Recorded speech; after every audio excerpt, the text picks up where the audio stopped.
from all perspectives. We are here for you. Don't forget to join our YouTube community by clicking on that subscribe button. And if you want the GB News app, you can click and catch up on programmes anytime. We love to hear from you, so email us. gbviews@gbnews.uk. Thanks for being part of the GB News family. My name is Andrew Doyle. Join me every Sunday evening at 7 p.m. for Free Speech Nation. This is a show where we address current affairs and news stories of the week with the help of two wonderful comedian panellists. I brought in comics because I want to give it a lighter edge, and also they work for less. See you there.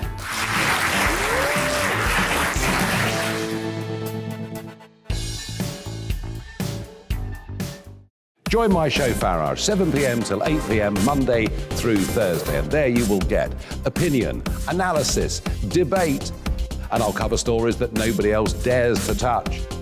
And then for the last 15 minutes, talking pints. We're over a drink. We have a civilised conversation with someone. We very often disagree, but we do it in a grown-up way. Come and join me on Farage.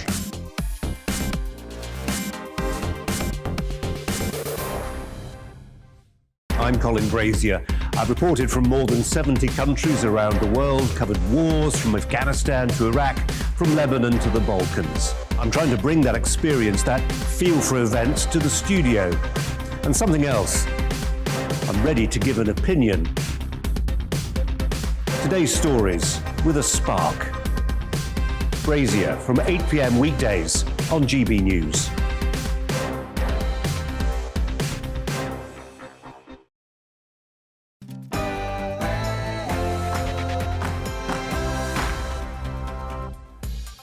Hello and welcome to the afternoon agenda on GB News with me, Alex Phillips. This show isn't news as you know it, but discussion and debate on things that are, or really should be, on your agenda. So with that in mind, here's what we'll be covering today. A barrage of criticism for the Prime Minister as he's accused of failing to deliver on high-speed rail for the North. Is this the party of broken promises? We'll have analysis and reaction. 17 million working days were lost due to poor mental health last year, prompting the Health and Safety Executive to investigate. Is this a growing crisis, and how do we solve it? And it may not be on the agenda of traditional news outlets, but with an amendment tabled today to the Health and Care Bill to reduce the number of weeks during which women can terminate a pregnancy, we really need to talk about abortion. Should the term limits be reduced from 24 to 22 weeks? And do we really need to reopen such a contentious debate? That's the agenda for the next hour. But what's on yours? You can email me, gbviews@gbnews.uk, or tweet me @gbnews. But first, it's time for the news headlines with Polly.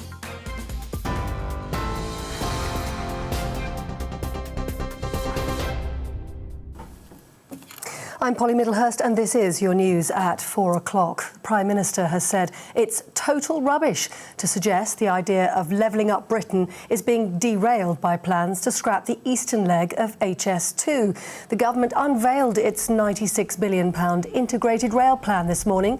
However, the Labour leader, Sir Keir Starmer, accused Boris Johnson of having let everybody in the north down with the scale-back plans.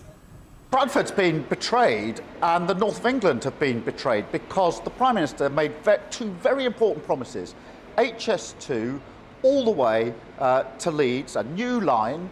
That promise has been ripped up. He also promised the Northern Powerhouse Rail a new line from Manchester to Leeds, and that plan's been ripped up. This was the first test of levelling up, and the government has completely failed. Well, the Prime Minister says that Leeds will be connected to HS2 in the future. There are lots of people who say, well, look, what we should do is carve huge new railways through virgin territory, smashing through unspoiled countryside and villages, and do it all at once. Now, the problem with that is those extra high-speed lines take decades, and they don't deliver the commuter benefits that I'm talking about. We will eventually do them. Well, Well, a public inquiry is going to be held following the death of Dawn Sturgis, who was unwittingly poisoned by Novichok in Salisbury in 2018. The Home Secretary, Priti Patel, has granted permission to convert the inquest into a public inquiry to better examine any possible Russian involvement. Ms Sturgis died after the substance was used in an attempt to poison the former Russian spy, Sergei Skripal. A man who killed a university worker and seriously injured 7 others in a knife attack has been sentenced to life in prison with a minimum term to serve of 21 years. Zephaniah McLeod, who pleaded guilty to manslaughter, will initially serve his sentence at a high-security hospital. He carried out a spate of knife attacks in Birmingham city centre in September last year. The father of Jacob Billington, one of the victims, spoke after sentencing. He's been presented as a man with a significant mental health disorder, paranoid schizophrenia. But he was able to plan a 2-hour campaign, arming himself with deadly weapons, and even return to his home address to rearm himself before travelling back to the city centre to continue his attacks. He is not a victim. My son, murdered by McLeod, is the victim. The Women's Tennis Association has cast doubt on the veracity of a letter which has been attributed to a missing Chinese tennis player. Peng Shuai hasn't been seen since she accused a senior Chinese government official of sexual assault. Chinese state media have published a letter in which she purportedly says, "I'm not missing, nor am I unsafe. I've just been resting at home and everything is fine." Alec Baldwin in the United States is facing a second lawsuit over the fatal shooting on the film set of Rust. Crew member Mamie Mitchell claims the script never called for a gun to be fired during the scene where cinematographer Helena Hutchins was shot and killed. She's called the incident a tragedy that has left her feeling depressed and unsafe. I'll never forget what happened on the set of Rust that day. I relived the shooting and the sound of the explosion from the gun over and over again. I'm depressed. I don't feel safe. I feel like at any moment anything could happen to me. This violent tragedy has taken away the joy in my life. The Prince of Wales and the Duchess of Cornwall have travelled to Egypt for the second leg of their Middle East tour. Charles and Camilla spent the past 2 days touring Jordan, where the Prince praised the country's relationship with the UK in a speech marking the 100th anniversary of the founding of the nation. Meanwhile, in Egypt, the visit will include a reception overlooking the pyramids at Giza to celebrate the bond between the two countries, and there'll be a tour of the ancient city of Alexandria. And ahead of the Beijing Winter Olympics next year, China may have a new star in the making. Take a look. Videos of what's become known the snowboarding baby have quickly gone viral in the country. Her parents decided to teach her to ski during the winter season, and they wanted to include the baby in on the fun. And with footage like that, despite being 11 months old, wipe out. Wang Yuji may just be on the path to stardom. You're up to date. Now back to the afternoon agenda. Here's Alex.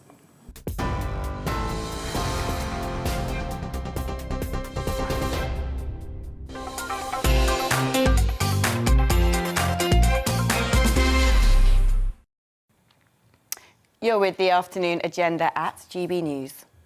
Now, for some women, it is one of the most harrowing experiences of their life, a painfully difficult decision to take. For others, it's a short trip to a clinic and a minor procedure that doesn't need to incite stigma nor contempt. And for some, it is sacrilegious, unconscionable, and always wrong. Of course, I'm talking about abortion. But how does the law embrace all of these viewpoints without ostracising anyone for what is a deeply personal and life-changing choice? Then, there are multiple other caveats. When is it right to be able to make the decision to terminate a pregnancy? What if the unborn child will be born with a life-changing disability? What if the pregnancy is a result of a sexual attack? What if coming to full term presents a risk to the mother's health? What if the father shirks all responsibility, leaving the woman to try to bring up the child completely alone? Then there's pre- and aftercare. Should women be made to wait a fortnight to contemplate their decision or get counselling after it?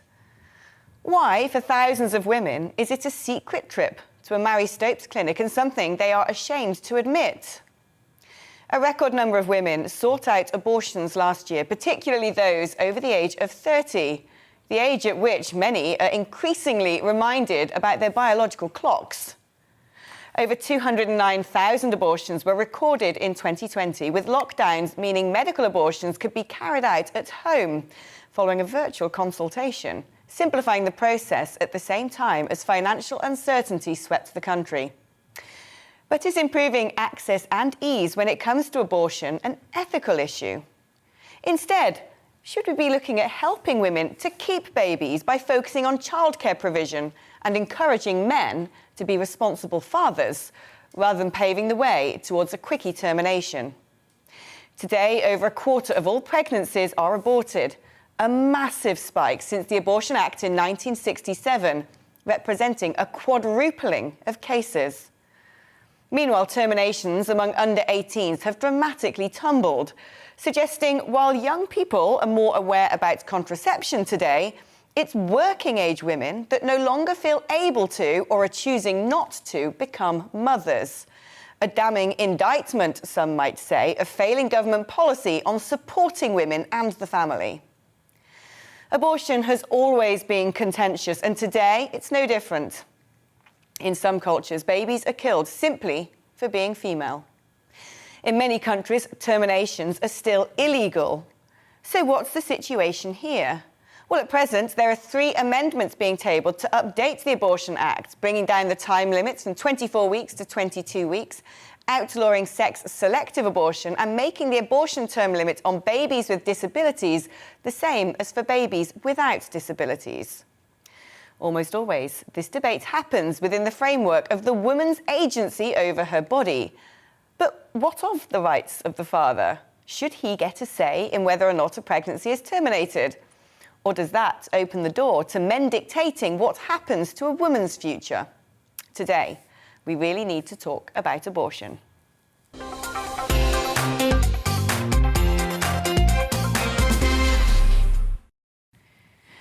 Emily Hawkins is an anti-abortion campaigner, and thank you, Emily, for joining me. What do you think of the amendments for a 22-term limit on abortion rather than 24 weeks? Why has this come about?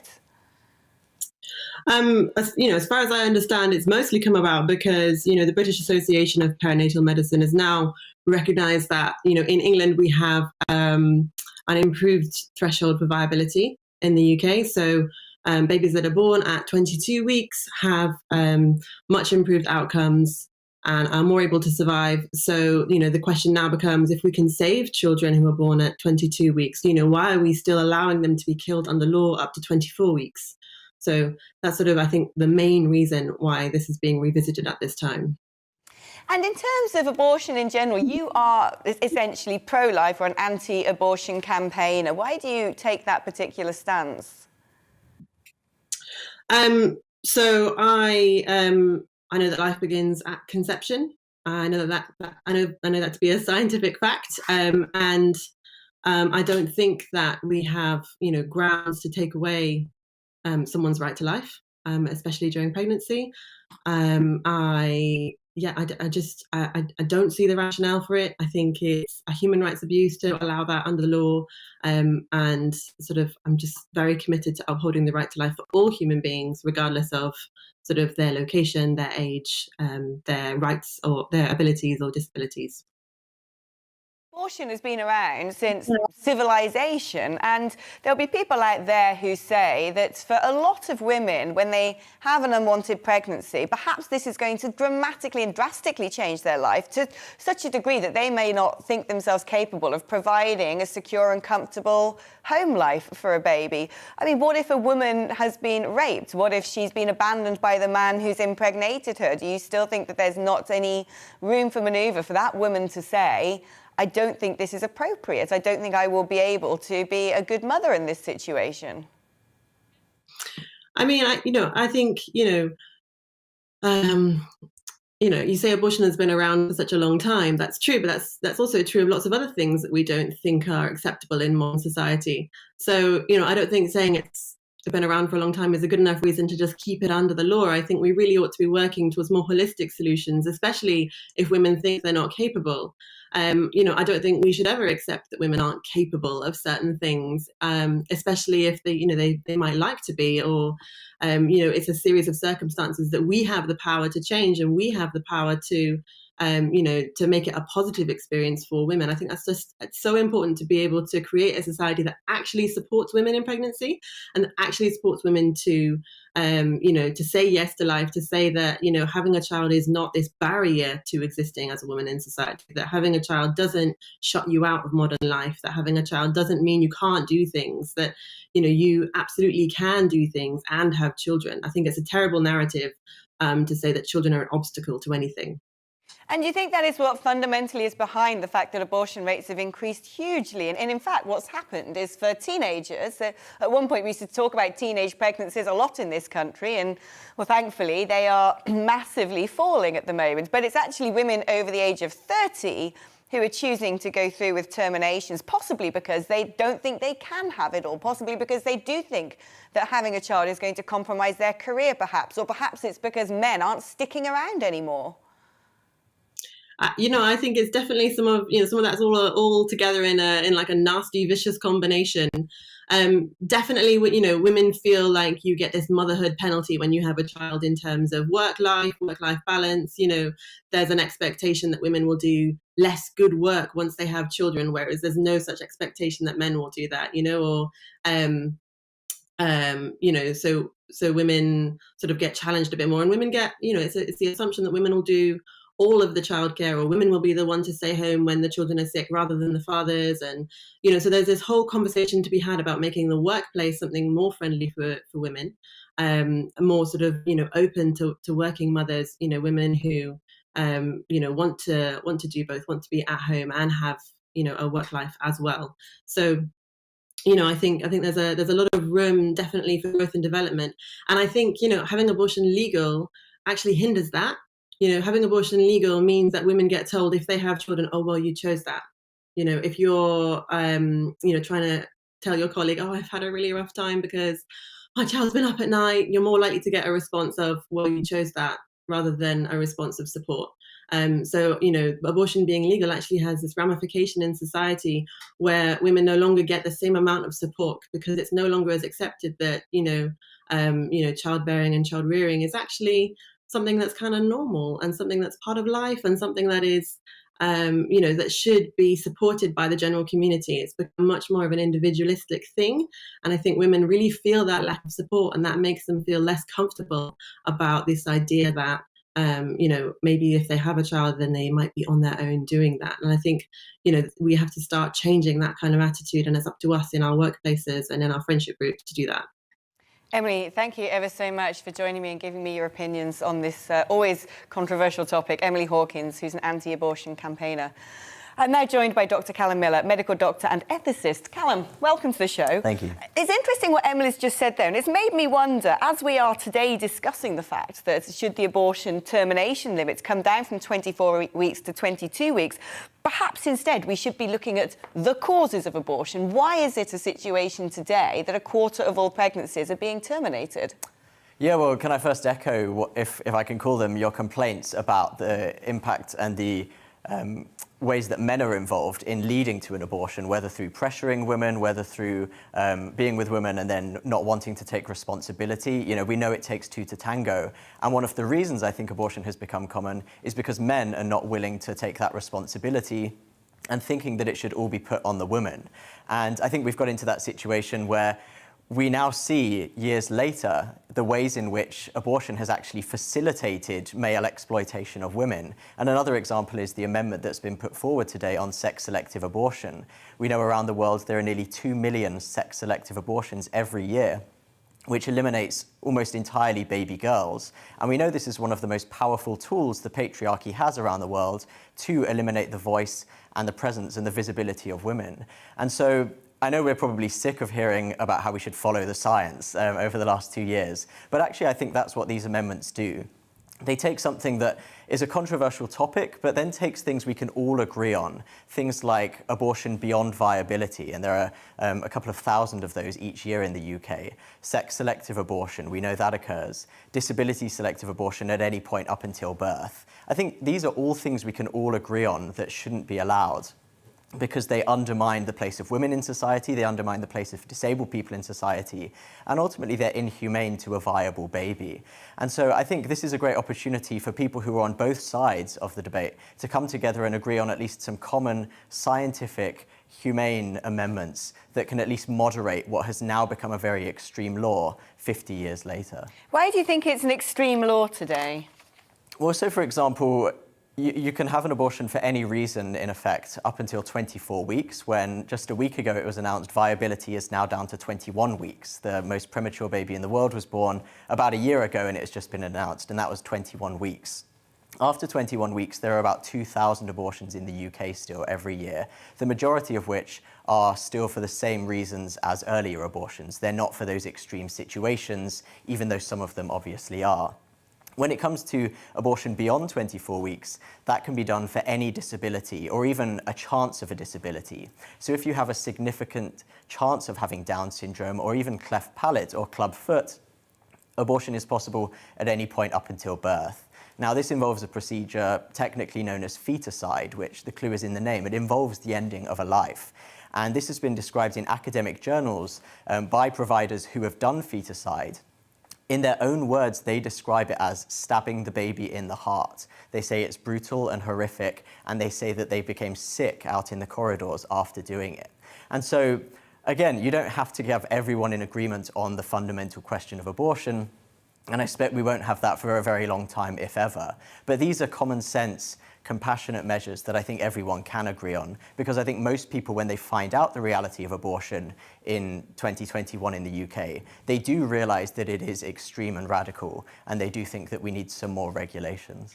And do you think that there is perhaps, when it comes to women choosing early on in a pregnancy, that they don't want to become a mother for whatever reason, whatever it is private to them, that this should be a conversation between both parents, or is it a woman's choice to make that decision alone? Because fundamentally, she is the person, she will be the body compromised, the person going through all of the burdens of pregnancy and childbirth, and frankly, she'll be the person ultimately left to bring up the child if the man decides he's not interested.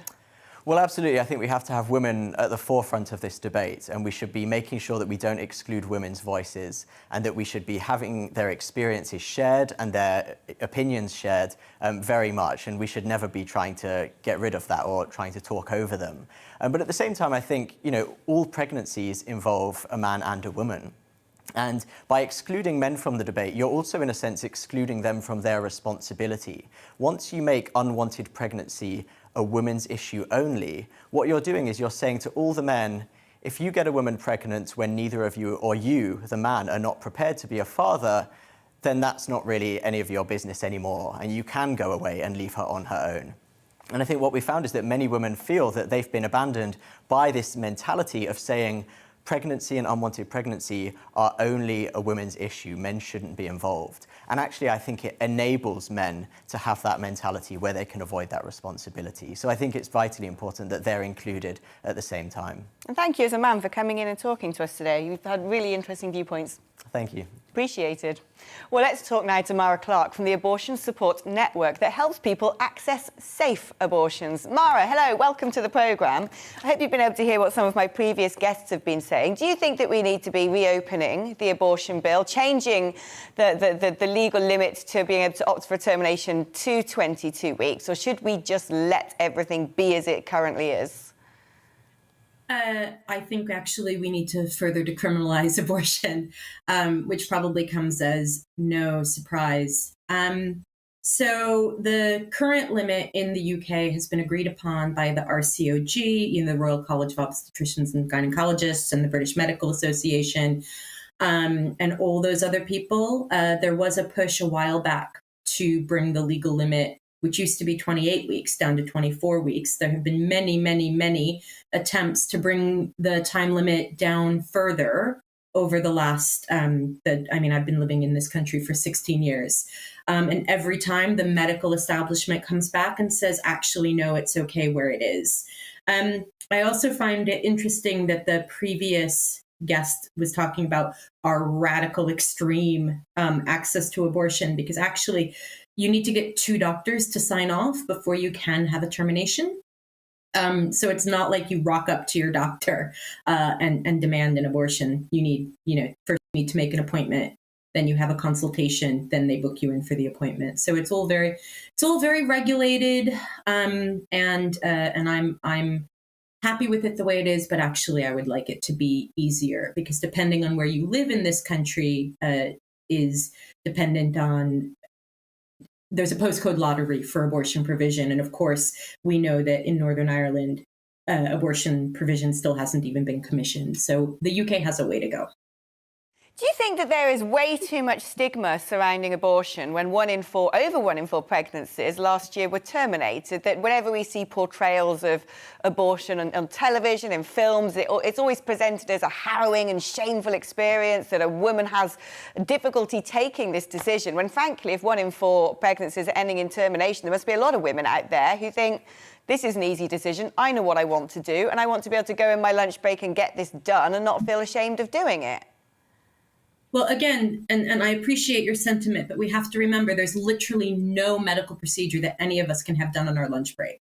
I don't know the last time you tried to call your GP for anything, from a checkup to a pap smear to an abortion. You're going to have to, there's always a wait for care. So I do think that there is too much stigma against abortion. The Abortion Support Network largely works with people who live in countries where abortion is severely restricted or criminalized, such as Poland. In Poland, which does have a very restrictive abortion law, they have in the last few months allowed 2 women to die of sepsis rather than give them abortions that would save their life. So I think that restrictions and criminalization are a slippery slope.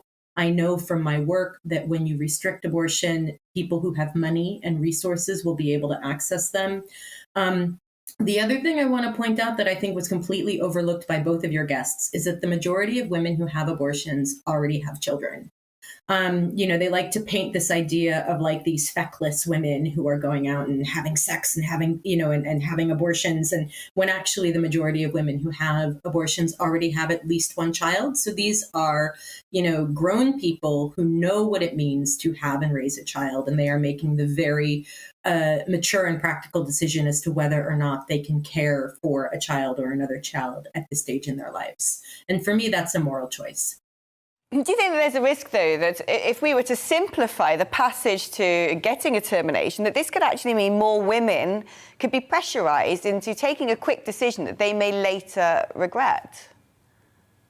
And again, this is like you're a woman. Do you take decisions about your body lightly? I would like to trust another woman the same way I would trust myself or my child, to make, because I'm a parent, or my best friend to make a decision. And this whole idea that, they might regret it. I mean, I am divorced, but that doesn't mean I regret having been married. And there was a big study done in the States where they followed about 10,000 women over 10 years after having an abortion, and 97% of them did not regret their abortions. They might regret the circumstances that led them to have an abortion at the time, but they don't regret the abortion itself. And I'm not like, I don't think everybody who gets pregnant should have an abortion. I just feel like there's so many barriers to access, so many more barriers than exist in any other stage of healthcare. It's more regulated than literally anything else that you can do. Mara Clarke, thank you ever so much for coming on and sharing your views on this often controversial topic. That's Mara Clarke, who's from the Abortion Support Network. We'll be continuing this conversation throughout the show, and I want to know what you think. Email me, gbviews@gbnews. Is it too simple to get an abortion, or is it too difficult? Should we be having this conversation at all? Should we be making the whole procedure pretty much normalised, given that 1 in 4 pregnancies are now ending in terminations. You can also tweet me at GB News, and there's a poll up right now asking, with pressure to incorporate it into the new health and care bill, should the abortion term be reduced from 24 to 22 weeks? Cast your vote so I know what you, the nation, really thinks. After the break, £96 billion investment in Northern Rail links. But with the Leeds HS2 plans scrapped, the government is accused of failing to deliver. We'll have the latest. First, it's the weather forecast. It's time to remind ourselves there's always another winter. Canary Islands sponsors the weather. Hello again. The weather stays largely cloudy and windy for most of us during the next 24 hours. It will also be very mild. All these things are connected. A westerly breeze at the moment means that we're importing a lot of cloud, some outbreaks of rain as well, especially in the west and the far north, and it is staying on the mild side. These weather fronts providing a focus for the rain and the isobars tightening through the evening across northern Scotland in particular. Gales for the far north, with Shetland likely to see 60-mile-per-hour wind gusts, as well as some outbreaks of rain for a time. The rain most persistent for northern Scotland. Elsewhere, a lot of cloud, some dribs and drabs of rain across western hills and coasts. But a mild night to come for all of us, with temperatures up at 10 to 13 Celsius as we start off Friday. A cloudy start once again, some breaks in the cloud emerging across central and eastern and perhaps northern parts of England as well. So for some, it's a brighter day, a better chance of some sunshine perhaps for Northern Ireland, northeast Scotland, and another very mild day, 16 Celsius once again possible in the east of Scotland, 13s and 14s elsewhere. But we keep that persistent wet weather in the far north of Scotland. We keep that strong wind going, especially around northern hills. The wet weather in the far north of Scotland ebbs and flows, I think, through Friday night, but it is slowly edging southwards. That's going to bring about a change through the weekend. But Friday night, it's more of the same. A lot of cloud, staying mild with temperatures at around the daytime average for the time of year through the night, so 8s to 10s by and large. We'll start off with that on Saturday. For many, it's a dry start, but a lot of cloud, and again, some outbreaks of light rain and drizzle in western hills and coasts. But it's across northern Scotland where it's a wet start to the day. That rain then pushes into central and southern Scotland, as well as Northern Ireland by the afternoon, eventually arriving into northern England and North Wales by the evening.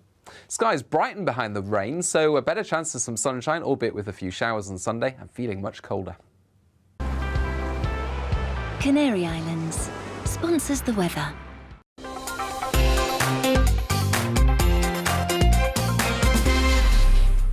You're watching GB News live across the UK and the world on our digital stream. GB News is Britain's news channel. We are the UK's home of discussion and debate from all perspectives. We are here for you. Don't forget to join our YouTube community by clicking on that subscribe button. And if you want the GB News app, you can click and catch up on programmes anytime. We love to hear from you, so email us. gbviews@gbnews.uk. Thanks for being part of the GB News family.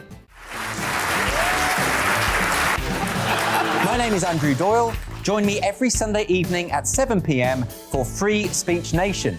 This is a show where we address current affairs and news stories of the week with the help of 2 wonderful comedian panellists. I brought in comics because I want to give it a lighter edge, and also they work for less.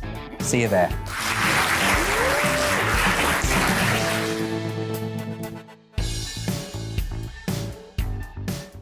Join my show Farage, 7 p.m. till 8 p.m. Monday through Thursday, and there you will get opinion, analysis, debate, and I'll cover stories that nobody else dares to touch. And then for the last 15 minutes, talking pints. We're over a drink. We have a civilised conversation with someone. We very often disagree, but we do it in a grown-up way. Come and join me on Farage.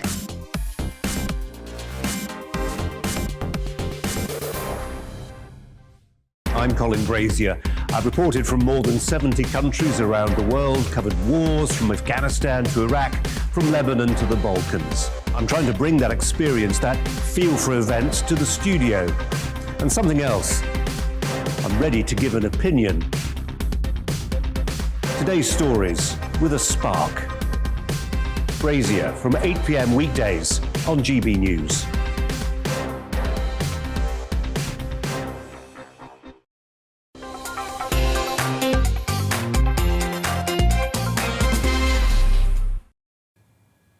Welcome back to the afternoon agenda here on GB News. In a moment, we're going live to Manchester for reaction to the axing of key high-speed rail links. But first, it's time for the news headlines with Polly.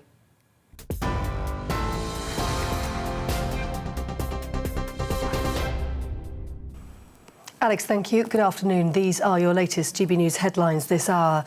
The Prime Minister has said it's total rubbish to suggest that levelling up Britain is being derailed by plans to scrap the eastern leg of the high-speed rail line. He was speaking during a visit to Network Rail Hub in North Yorkshire as the government unveiled its £96 billion integrated rail plan.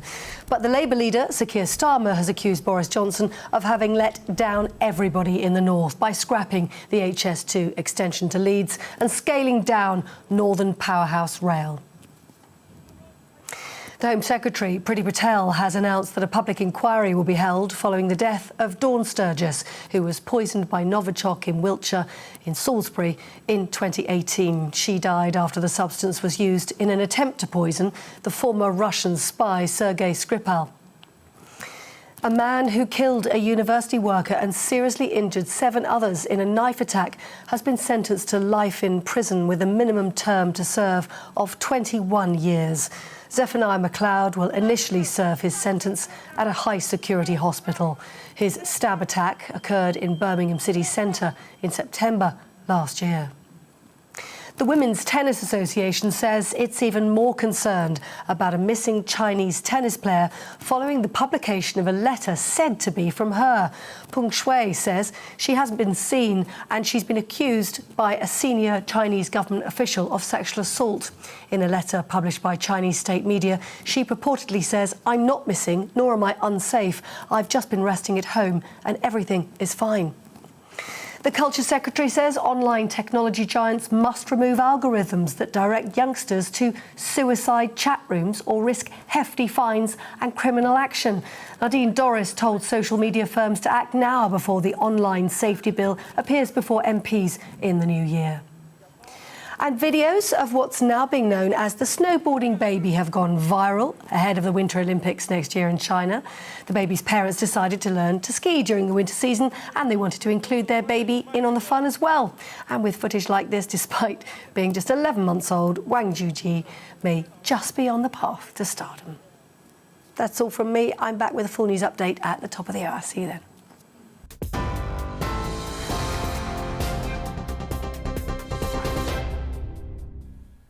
Now, within the last hour, mayors from across the north of England have been holding a joint press conference at Manchester Piccadilly Station in opposition to the government's HS2 plans.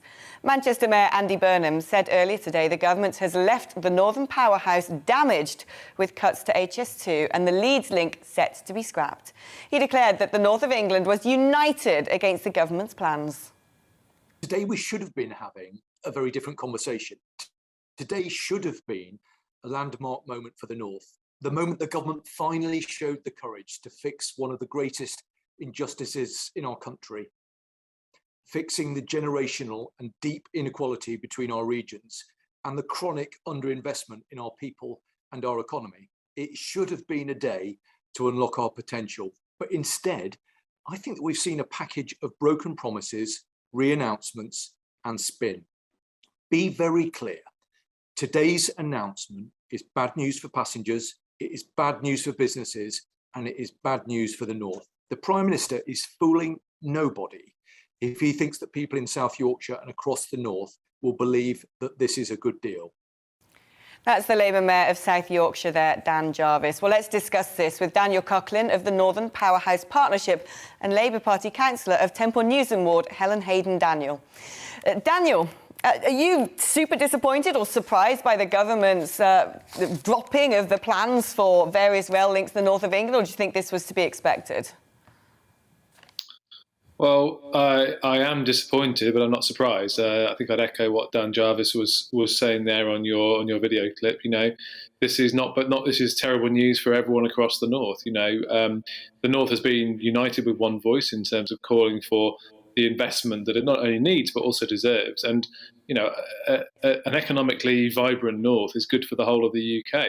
If the north can pull its weight in economic terms, it means it reduces all that pressure on London and the southeast. What we've seen instead is bits of new line, bits of improvement here and there, but nothing near the transformational upgrades that we need to make the north as prosperous as the south. And Helen, do you echo that as well? Do you think that this is sort of serving a fatal blow to plans to start levelling up across the country? Absolutely, and I will echo that. And I'm talking as exec member for infrastructure and climate at Leeds City Council, and it's incredibly disappointing because rail is a huge part not only of our economic levelling up, but also our response to the climate emergency, but also just for the connectivity of people across the north, from Newcastle to Manchester and all those northern Yorkshire cities and towns that need to be connected to each other for all kinds of reasons, for social as well as economic reasons. It's deeply disappointing, particularly the downgrade in Northern Powerhouse Rail.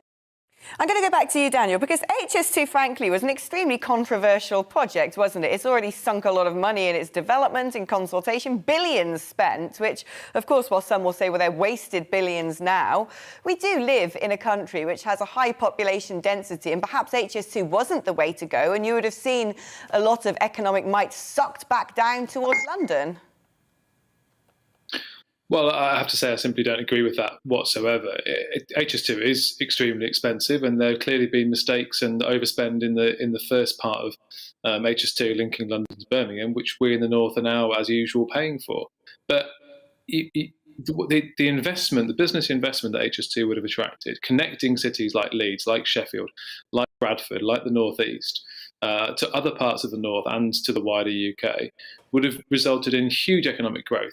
If you look at what's happening in Birmingham at the moment, which has obviously had high-speed rail confirmed for some time, the city centre of Birmingham is a building site and investment is pouring in left, right and centre from this country and from overseas. We could have had some of that in the north. Instead, what you're going to see now, you're going to see an even more unbalanced country, not just a north-south divide, but an east-west divide as well. And all of those areas on the eastern side of the country that could have benefited from this investment are going to be even further behind than they were already. I'm going to go to you again, Helen, because there'll be other regions in the UK saying, well, this is all very well. HS2 is going to be an extremely costly project. It may well have helped a few odd people here and there in the north to commute down to London, especially if they're in high-income jobs. But what about places like the southwest, which have dismal rail lines, or rural Wales? It was a massive money-gobbling monster, wasn't it? But it would have, and I echo what Daniel said there, it would have freed up, though, the rest of the local network so that we could have greater connectivity. And within West Yorkshire and the eastern side of the UK here. And it shouldn't be either or. The southwest should have fantastic connectivity. Wales should have it as well. And it's not about all being sucked down into London. But we do need that connection to Birmingham, where I loved my 3 years at university there, and it takes hours to get from Leeds to Birmingham. That's ridiculous. The two major cities outside London shouldn't be connected in that way. So it's not just about London. It's not just about the southeast. It's about the rest of the UK being connected to each other, from the southwest to the northeast. Saying that it's all very well pouring a load of money into HS2. That would actively prevent investment in other areas of the transport network because the project was so expensive. I simply don't think that's the fair. Sorry, Helen. So I just don't accept that argument that we could either or. We were promised both. We were promised Northern Powerhouse Rail and we were promised HS2. And the money was found for various different rail projects in the southeast and Crossrail in London, which has sucked an enormous amount of money. So I'm sorry, we were promised both. I've no idea why we couldn't have both. Living in a post-pandemic, we've borrowed record levels to get us through that, locking people down. It's been a massive blow to the economy. And perhaps the government has just looked at the receipts and thought, well, this can't be afforded anymore. It's no longer reasonable. And we need to put in other forms of investment to make things like the Northern Powerhouse come to life. well, you unfortunately don't make the Northern Powerhouse come to life without transport investment or infrastructure investment. The argument about the money, no one is taking the money situation lightly. No one is saying that money that is being spent is not significant. Indeed, £96 billion today is a significant amount of money. There's no denying that. But a lot of that is money that's already been announced. So you've got the route between London and Crewe that's been announced for some time. And other parts of it are upgrades that simply won't deliver the capacity benefits and the investment opportunities that the North needs. The best thing about Northern Powerhouse Rail and HS2 is it would have made money because companies and businesses would have invested in our parts of the country, which they haven't done on a regular basis in the past. And the economic growth strategies produced by Leeds City Council and Sheffield City Council and many others articulated those in a really clear, evidence-based way. And unfortunately, government today have chosen to ignore those. Daniel, Helen, thank you so much for coming on my show today to discuss this. Now, after the break, your views on attempts to reduce the term for abortion to 22 weeks. I'll see you shortly. Here's a little break.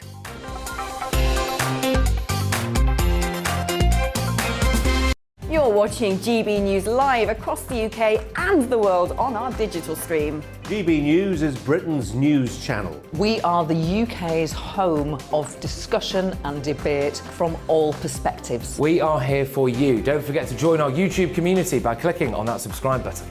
And if you want the GB News app, you can click and catch up on programmes anytime. We love to hear from you, so email us. gbviews@gbnews.uk. Thanks for being part of the GB News family. My name is Andrew Doyle. Join me every Sunday evening at 7 p.m. for Free Speech Nation. This is a show where we address current affairs and news stories of the week with the help of two wonderful comedian panellists. I brought in comics because I want to give it a lighter edge, and also they work for less. See you there.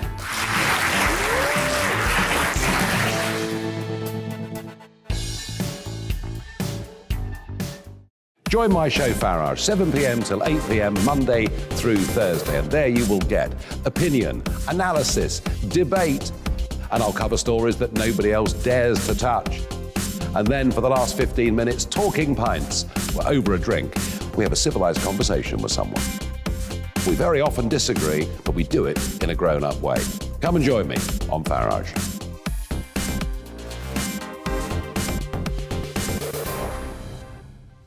I'm Colin Brazier. I've reported from more than 70 countries around the world, covered wars from Afghanistan to Iraq, from Lebanon to the Balkans. I'm trying to bring that experience, that feel for events, to the studio. And something else, I'm ready to give an opinion. Today's stories with a spark.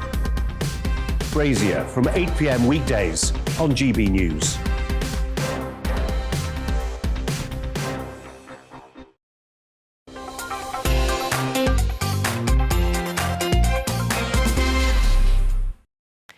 Welcome back. Today we've been talking about abortion. And these are your views. Jessica says the right for a woman to choose is essential in a free society. We do not want to end up in a similar situation to America. Amy says that yes, we should lower the term to 22 weeks. If someone chooses, that is their choice and only their choice. David says my religion forbids abortion. Any loss of life is tragic, no matter at what stage. Well, let's go back to the integrated rail plan, and we've been reporting that the eastern leg of HS2 to Leeds has been scrapped and a full high-speed east-west line linking Manchester to Leeds will not be built, the government has confirmed. As it said, faster train journeys would be delivered earlier and cheaper under a new £96 billion rail plan. Earlier, Labour leader attacked the government for its breaking its promises on HS2. Bradford's been betrayed and the north of England have been betrayed because the Prime Minister made two very important promises. HS2 all the way to Leeds, a new line. That promise has been ripped up. He also promised the Northern Powerhouse Rail a new line from Manchester to Leeds, and that plan's been ripped up. This was the first test of levelling up, and the government has completely failed. However, Prime Minister Boris Johnson defended the government's HS2 plan.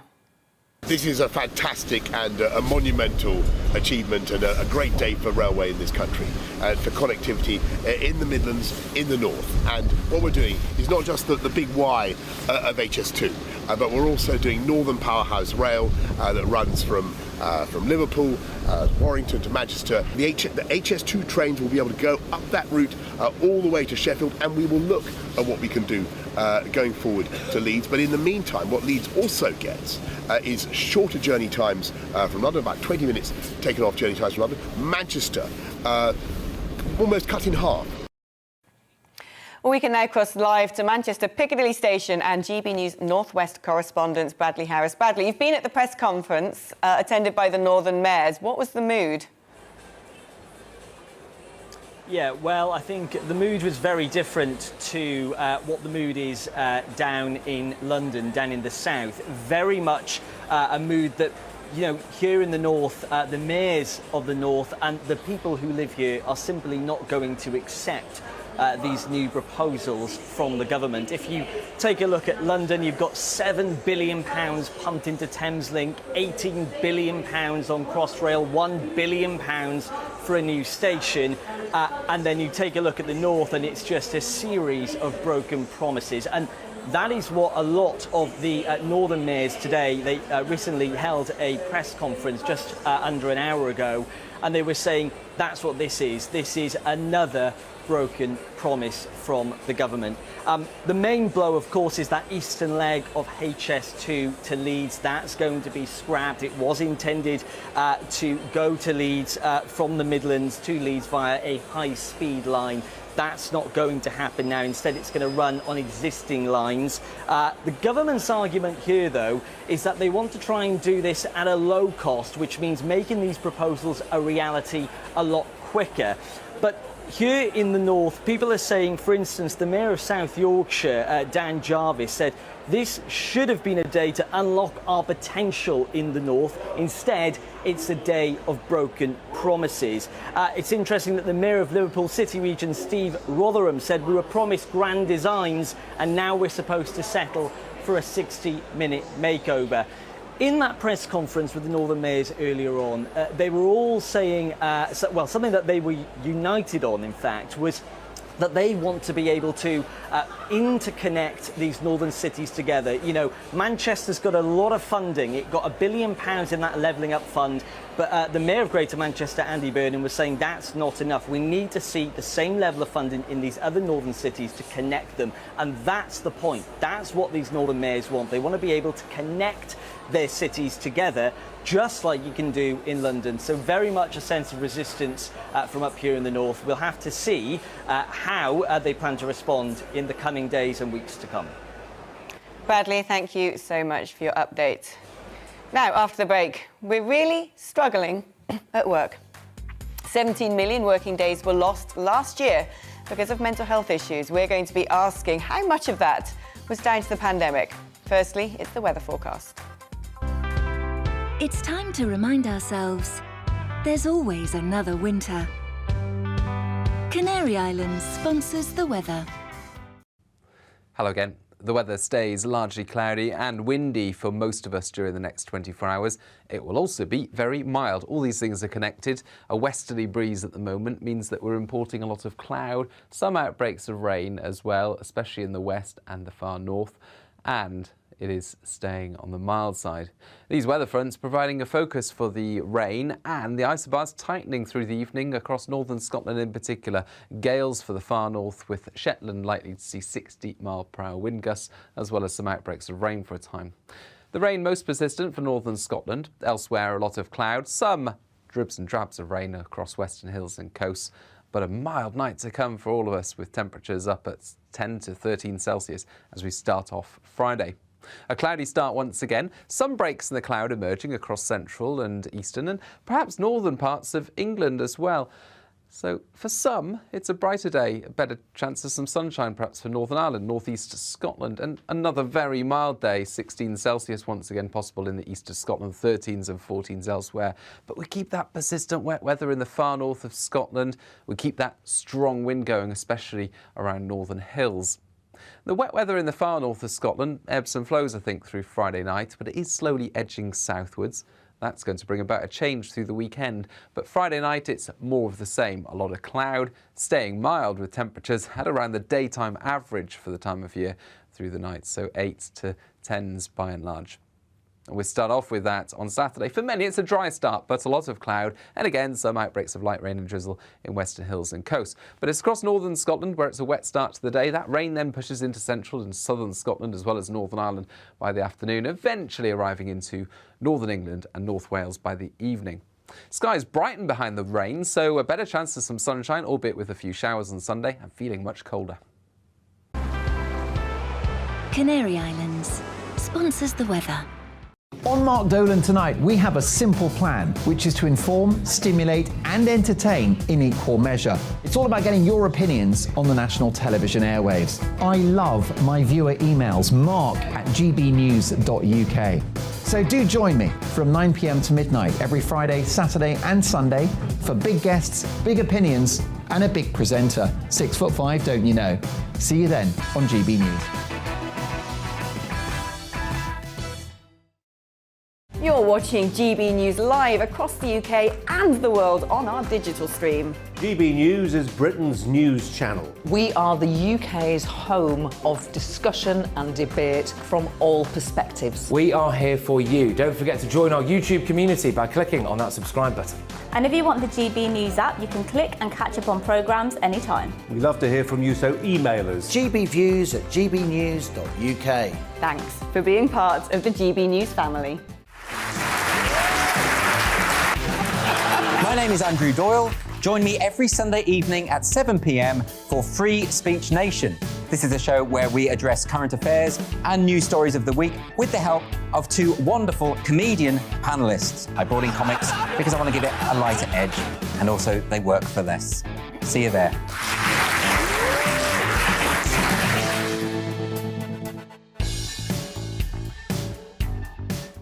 Join my show Farage, 7 p.m. till 8 p.m. Monday through Thursday, and there you will get opinion, analysis, debate, and I'll cover stories that nobody else dares to touch. And then for the last 15 minutes, talking pints. We're over a drink. We have a civilised conversation with someone. We very often disagree, but we do it in a grown-up way. Come and join me on Farage.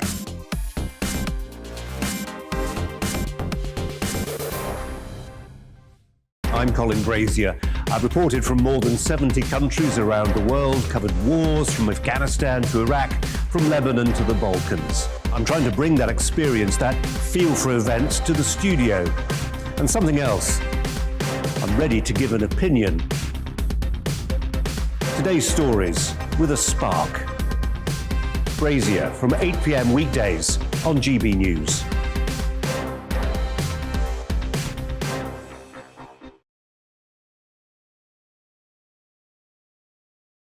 Working days were lost as a result of stress, anxiety or depression last year alone. It's prompted a warning from the workplace regulator that work-related stress and poor mental health risk becoming a health and safety crisis.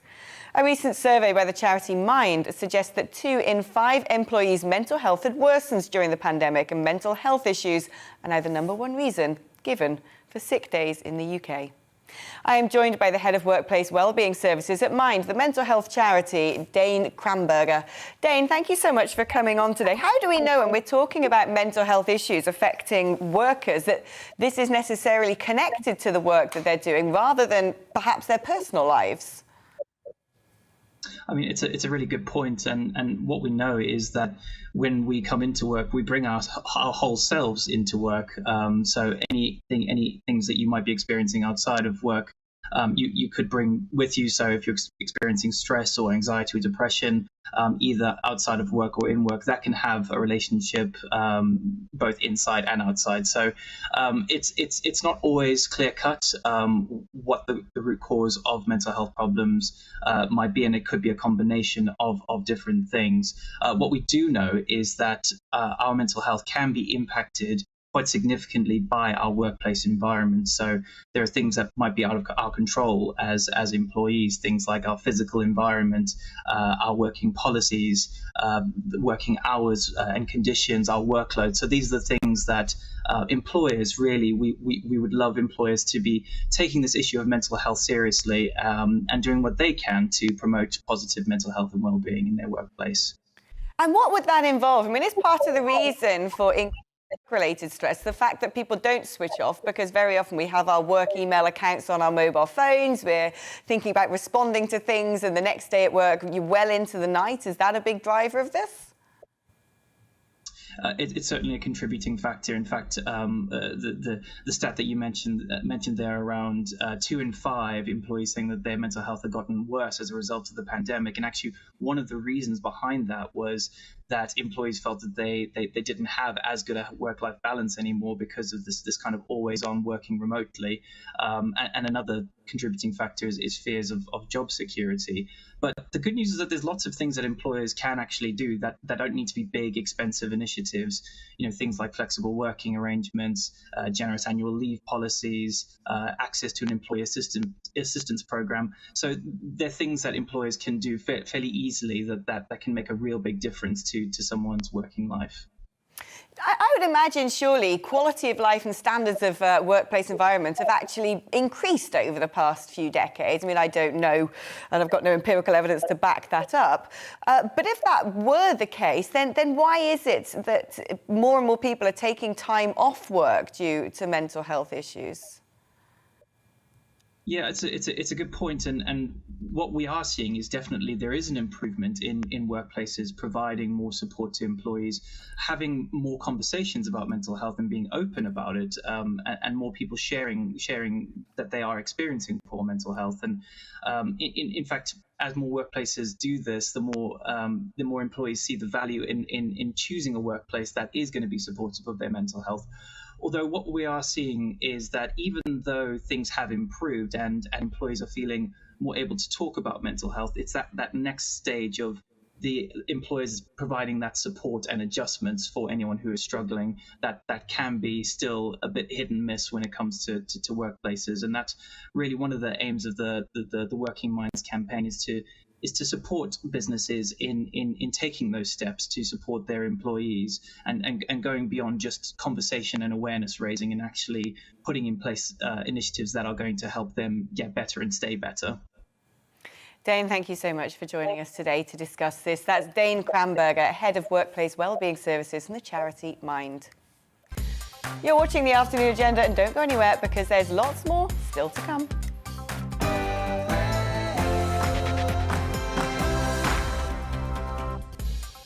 Hello and welcome if you've just joined the Afternoon Agenda. It's just about to turn 5 o'clock. I'm Alex Phillips, and this show is not news as you know it, but it's discussion and debate on things that are, or perhaps really should be, on your agenda. Still to come in this hour. Will migrants trying to enter Britain be sent to Albania? The Justice Secretary has refused to deny plans to process Channel migrants overseas. The growing trend for having Botox in our 20s to stave off wrinkles. Do we need to be less worried about our looks?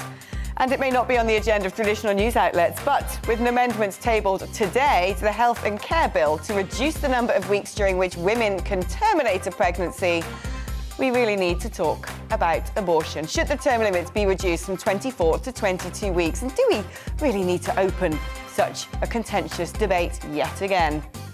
That's the agenda for the next hour. But what's on yours? Email me, gbviews@gbnews.uk, or tweet me @gbnews. But first, it's time for the news headlines with Polly.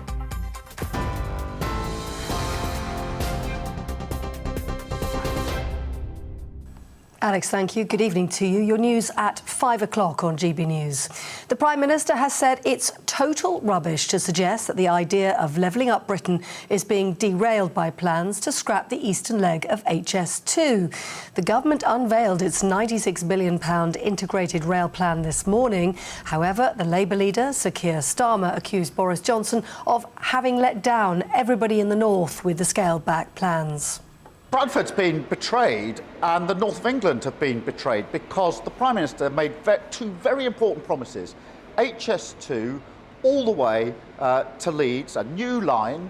That promise has been ripped up. He also promised the Northern Powerhouse Rail a new line from Manchester to Leeds, and that plan's been ripped up.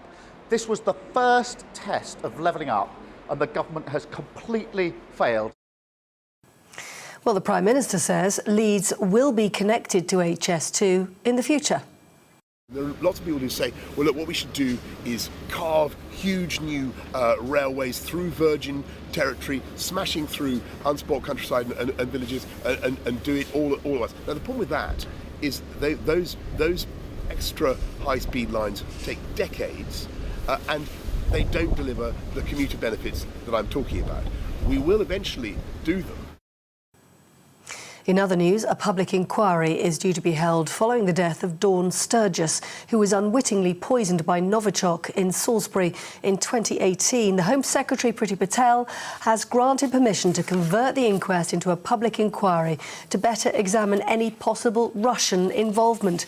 Ms Sturgis died after the substance was used in an attempt to poison the former Russian spy Sergei Skripal. The cricketer Azim Rafiq has apologised and says he's ashamed for using anti-Semitic language in a message from 10 years ago. It comes after the Times newspaper uncovered an exchange in which Mr Rafiq is seen to make disparaging comments about an unnamed Jewish person. The 30-year-old says he had absolutely no excuses for the messages.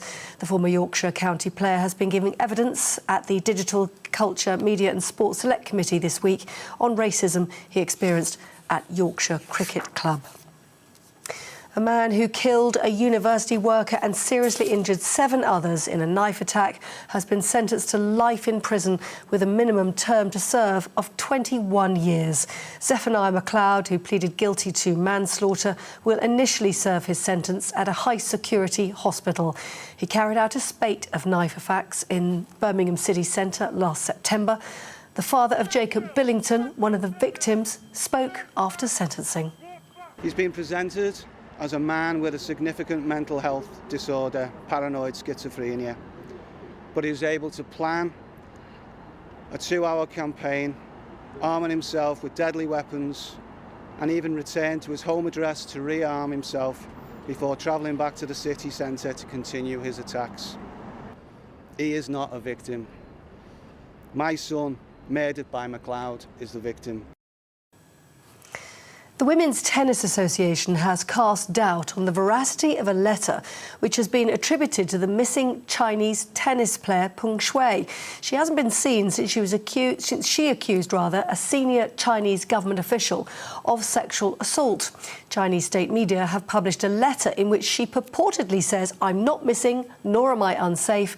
I've just been resting at home and everything is fine." The actor Alec Baldwin is facing a second lawsuit over the fatal shooting on the film set of Rust.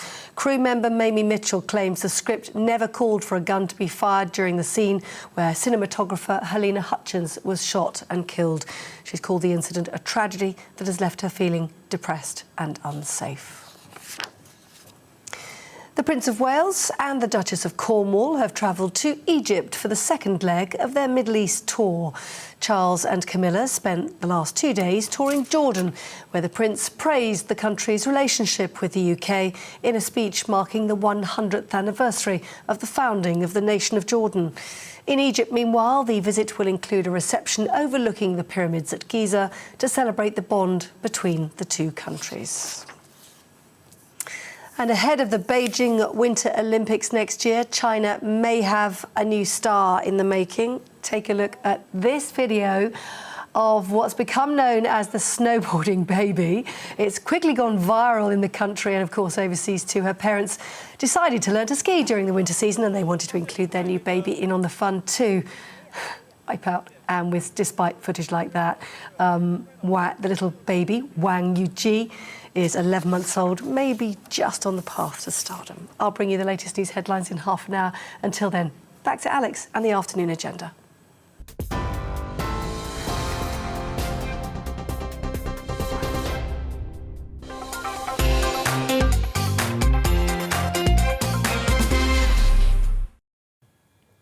You're watching the afternoon agenda here on GB News.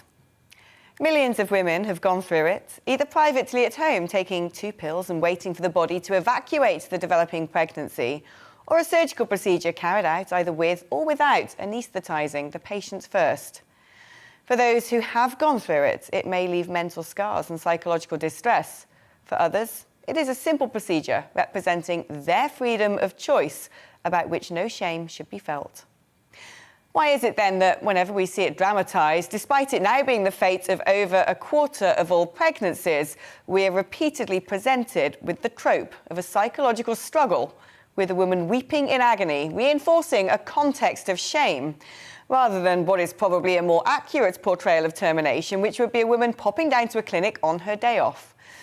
Is this negative reinforcement accurate, perhaps even necessary when talking about the sanctity of life, or an abusive and sexist trope that does not belong in the 21st century? We're asking the tough questions today on abortion as the UK once again seeks to add amendments to the 1967 Act that changed the fate of millions of women over the past 5 decades.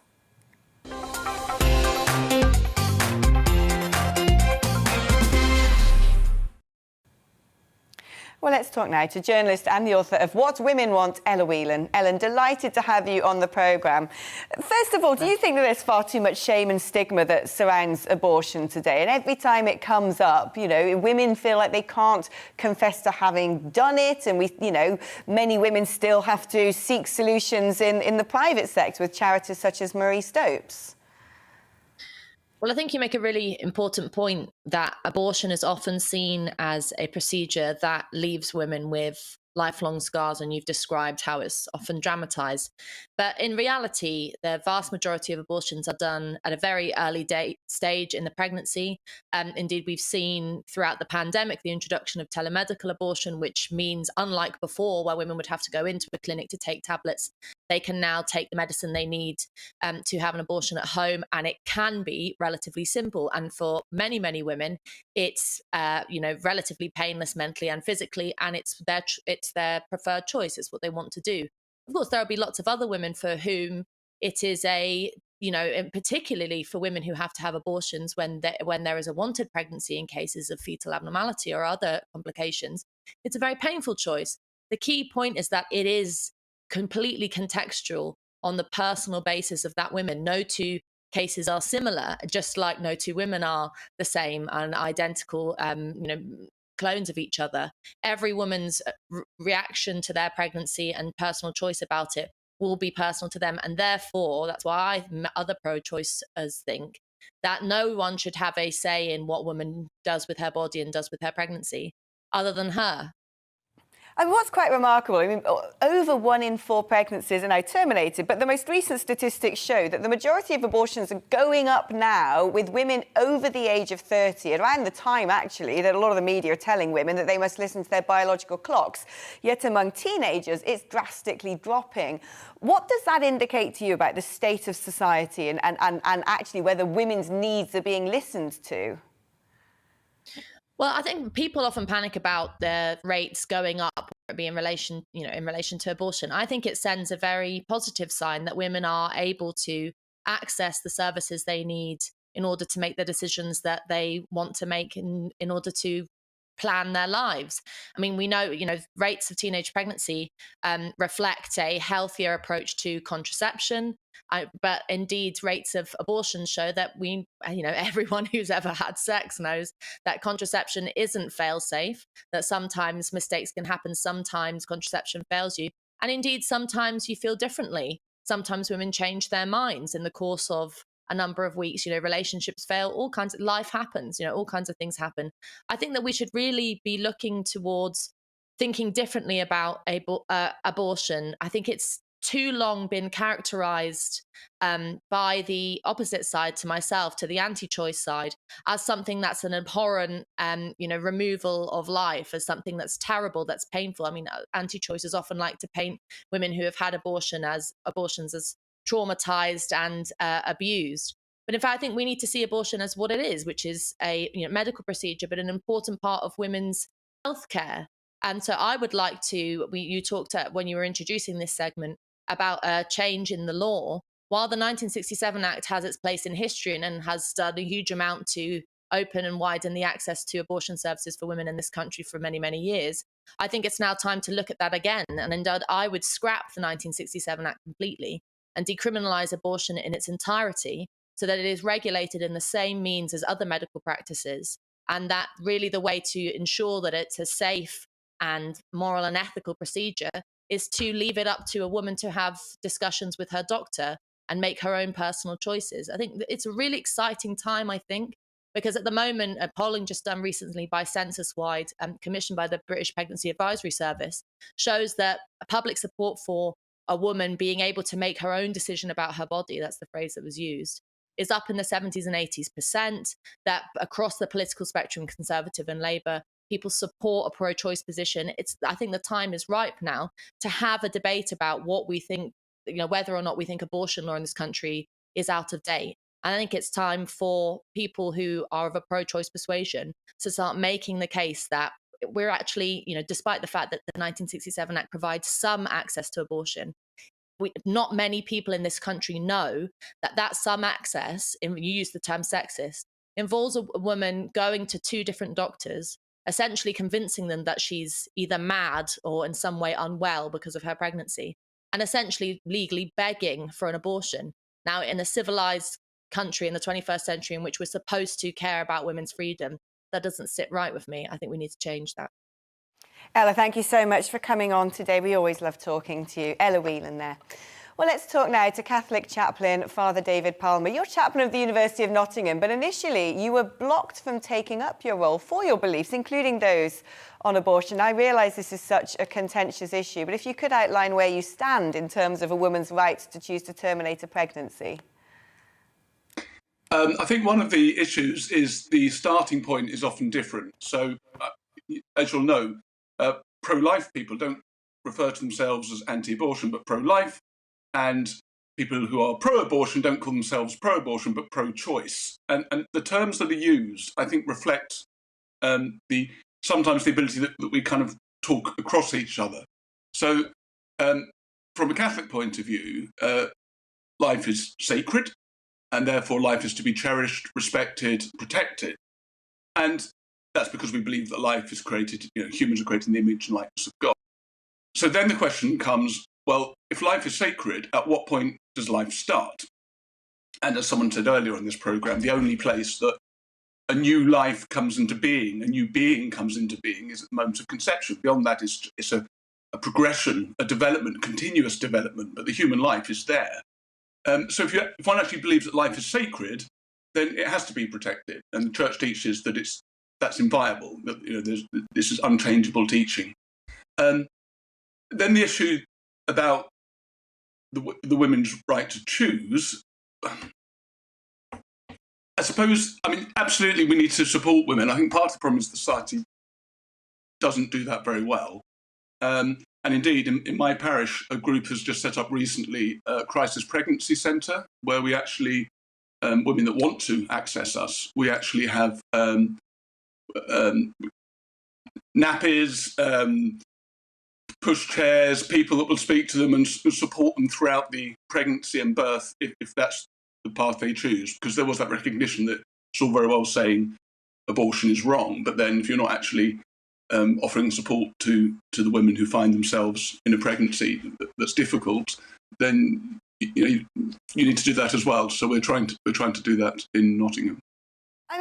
Does that suggest then that where we have a situation now where a quarter of all pregnancies, more than a quarter of all pregnancies are being terminated, there are women out there who feel like they do not have the bandwidth, the ability to be able to bring up a child? Is that, do you think, a huge part of this problem, that actually we've slipped into a society where men can be feckless and reckless and women don't want to be left holding the baby?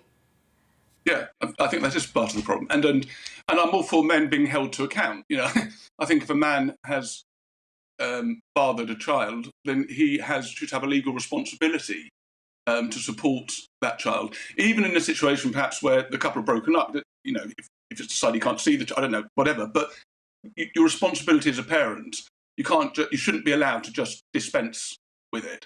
And I think I can't say for all women, but there's lots of women who just think, I haven't got the resources emotionally, physically, materially to actually deal with this now. And I think as a society, rather than our first response being, well, in that case, kill the baby, we should be saying, well, okay, can we help? Can we do something as a society to support you in this process? But what about when it's actually a quite extreme circumstance? For example, a woman who has become pregnant as a result of a sexual attack, or a woman whose own life is at risk if they take a pregnancy to full term. I mean, in those situations, is there a caveat that says, well, you know, considering how traumatic or how dangerous that might be to the woman's own health, that actually having an abortion might be something that could be considered?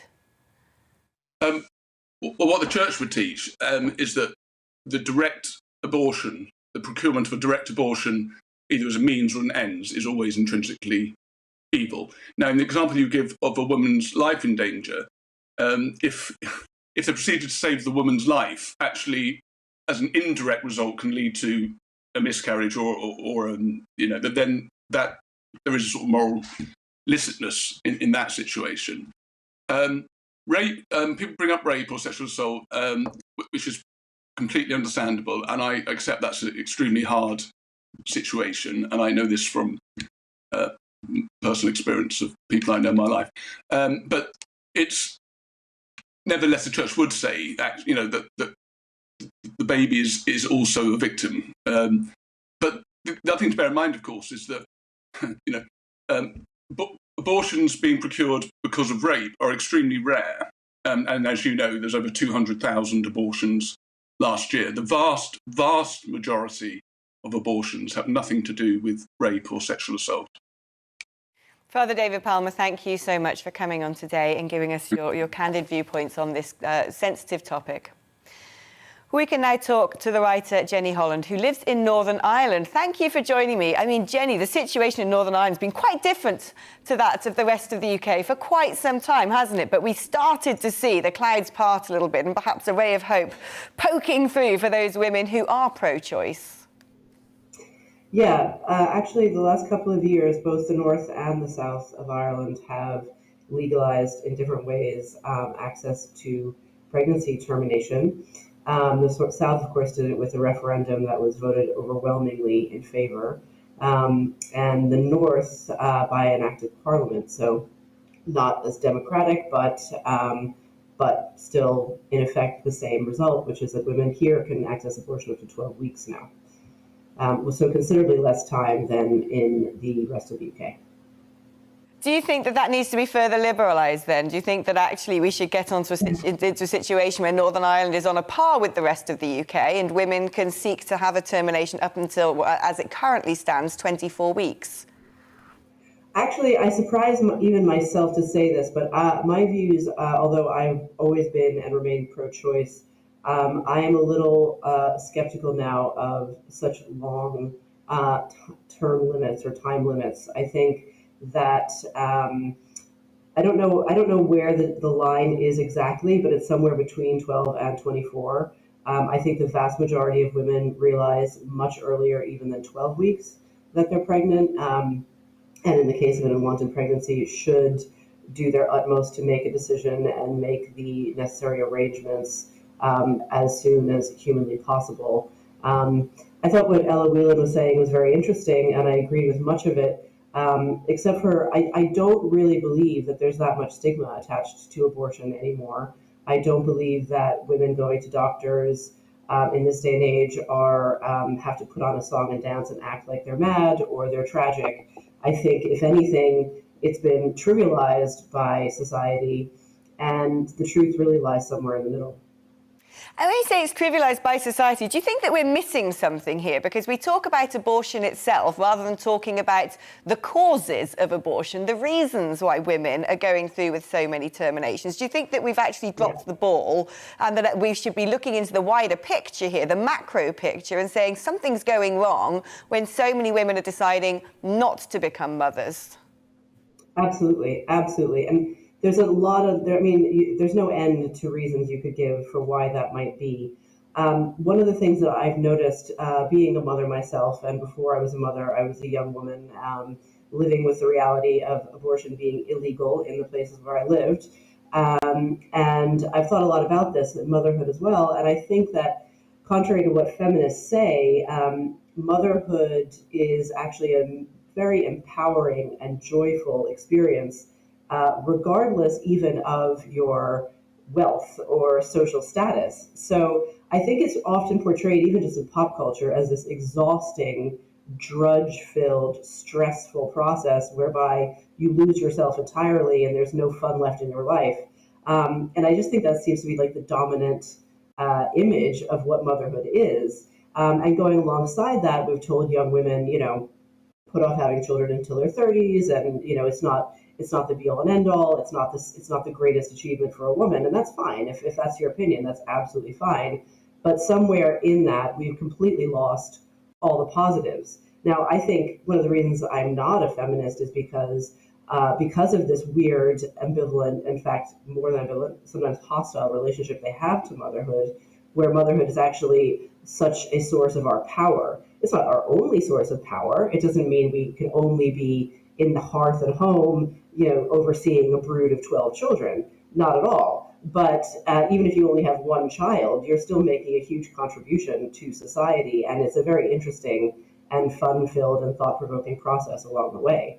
I think if that was something, if that was a message young girls were getting, maybe you'd see a difference in the numbers of abortions. And that, of course, alongside with all the material factors like childcare and stable jobs and marriage rates, which all are very real as well.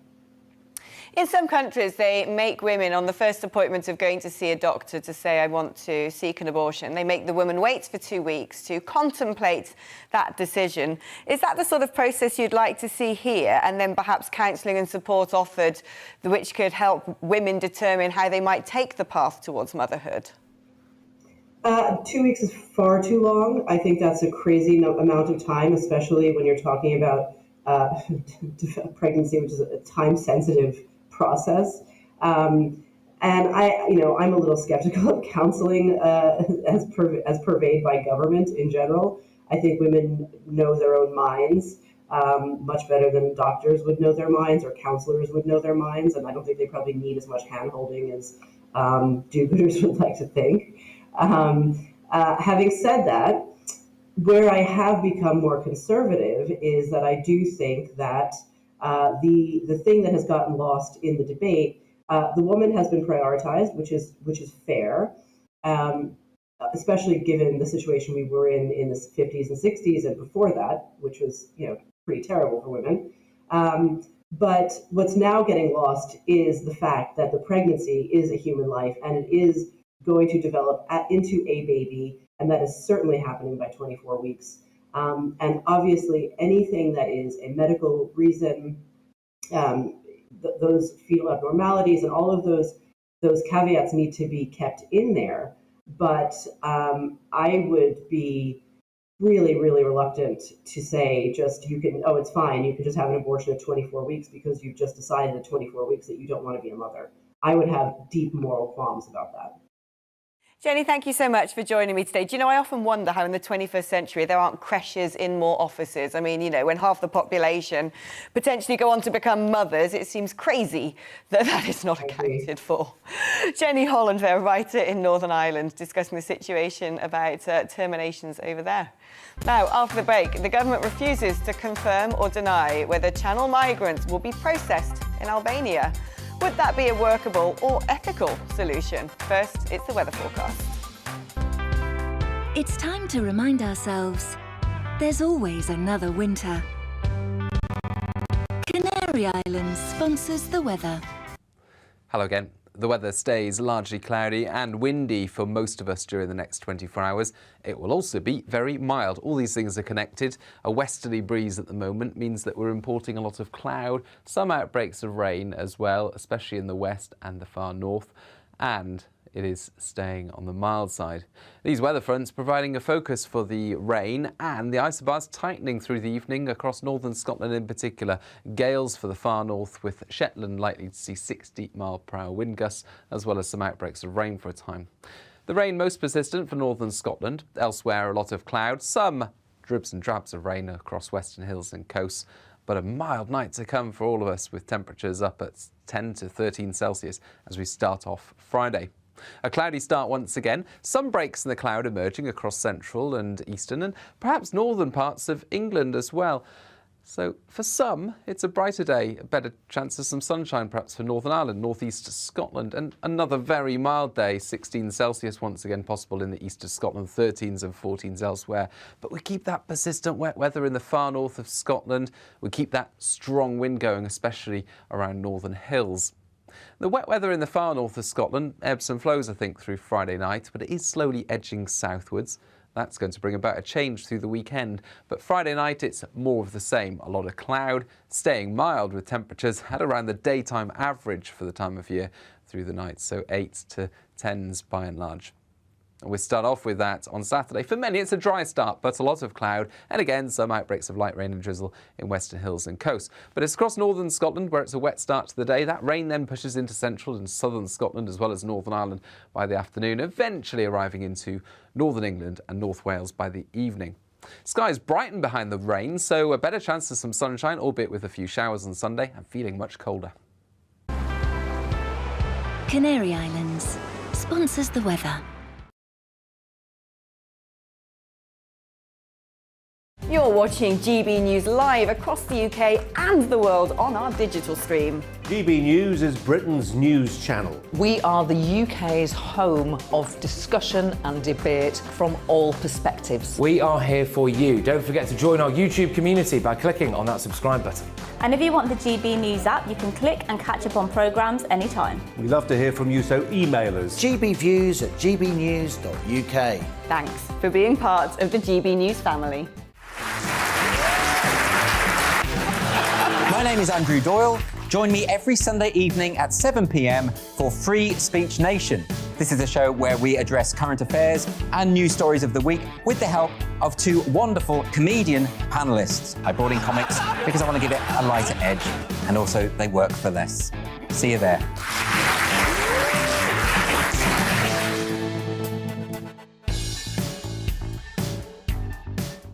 Join my show Farage, 7 p.m. till 8 p.m. Monday through Thursday. And there you will get opinion, analysis, debate, and I'll cover stories that nobody else dares to touch. And then for the last 15 minutes, talking pints. We're over a drink. We have a civilized conversation with someone. We very often disagree, but we do it in a grown-up way. Come and join me on Farage.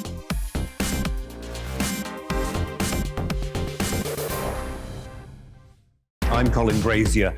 I've reported from more than 70 countries around the world, covered wars from Afghanistan to Iraq, from Lebanon to the Balkans. I'm trying to bring that experience, that feel for events, to the studio. And something else, I'm ready to give an opinion. Today's stories with a spark. Brazier from 8 p.m. weekdays on GB News.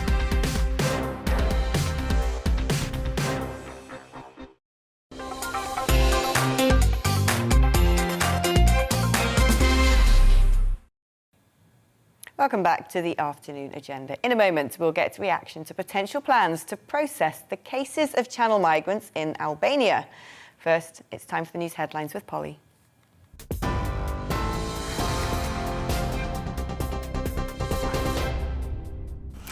Alex, thank you. The Prime Minister has said it's total rubbish to suggest that levelling up Britain is being derailed as the government scaled back its plans for a high-speed rail line between London and Leeds. He was speaking during a visit to Network Rail in North Yorkshire as the government unveiled its £96 billion integrated rail plan. But the Labour leader, Sir Keir Starmer, has accused Boris Johnson of having let everybody in the north down by scrapping the HS2 extension to Leeds and scaling down Northern Powerhouse Rail. The Home Secretary, Priti Patel, has announced that a public inquiry will be held following the death of Dawn Sturgis, who was poisoned by Novichok in Salisbury in 2018. She died after the substance was used in an attempt to poison the former Russian spy, Sergei Skripal. The cricketer Azim Rafiq has had to apologise and says he's ashamed for using anti-Semitic language in a message from 10 years ago. It comes dropped after the Times newspaper uncovered an exchange in which Mr Rafiq is seen to make disparaging comments about an unnamed Jewish person. The former Yorkshire County player has been giving evidence at a Commons Select Committee of racism he experienced at the club. And the Women's Tennis Association says it's even more concerned now about a missing Chinese tennis player following the publication of a letter said to be from her.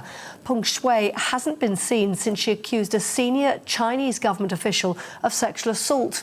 In a letter published by Chinese state media, she purportedly says, "I'm not missing, nor am I unsafe. I've just been resting at home and everything is fine." And videos of what's now become known as the snowboarding baby have gone viral in China ahead of the Winter Olympics next year. Her parents say they decided to learn to ski and wanted to include their baby in on the fun. Despite being just 11 months old, Wang Yuji may just be on the path to snowboarding stardom. That's all from me. A full news update, top of the hour. See you then.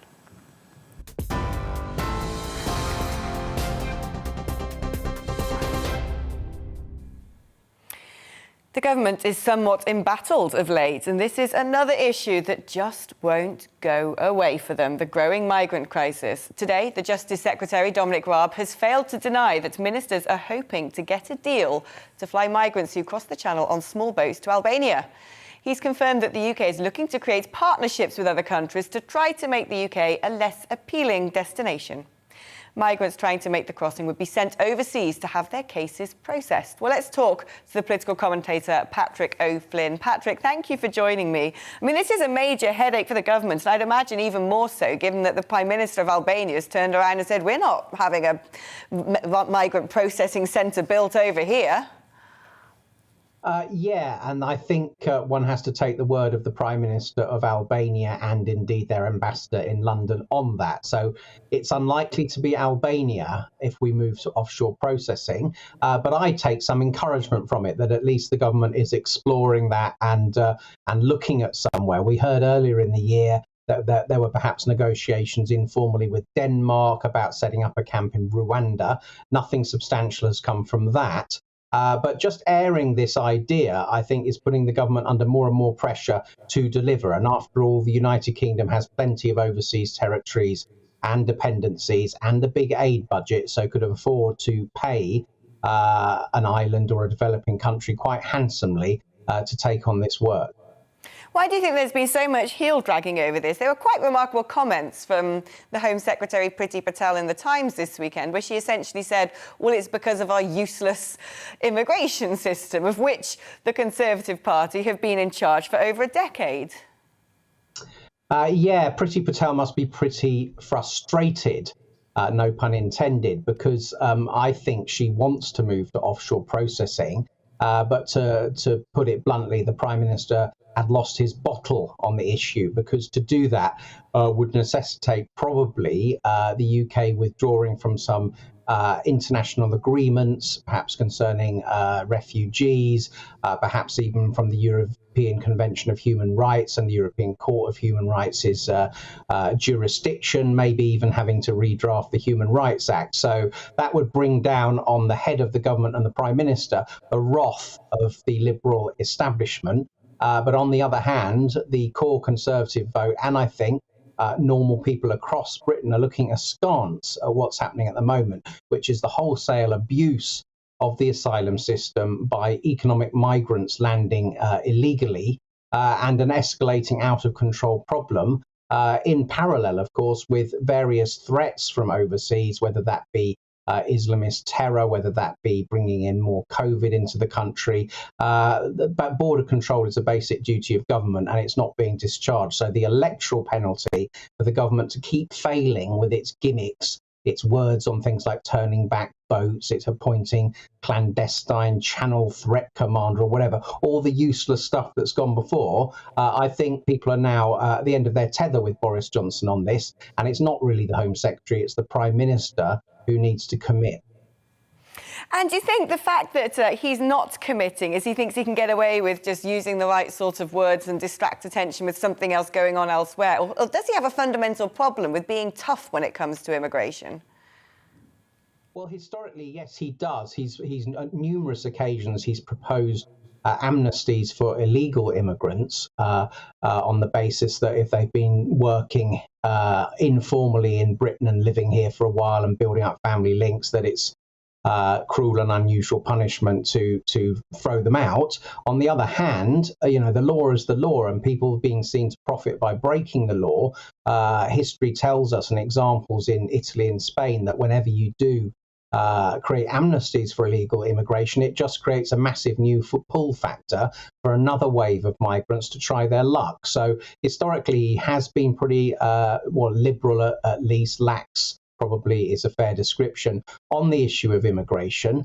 But I think I'm told that a lot of Conservative MPs are getting the message from constituents, not least those watching GB News' excellent coverage of this story, that this is the issue that really riles them. Perhaps they expect MPs from all parties to jump on gravy trains every now and again, but failing to protect the public, failing to discharge the basic duty of border control is the thing that's really upsetting the patriotic voters that the Tories will need if they want to win the next election.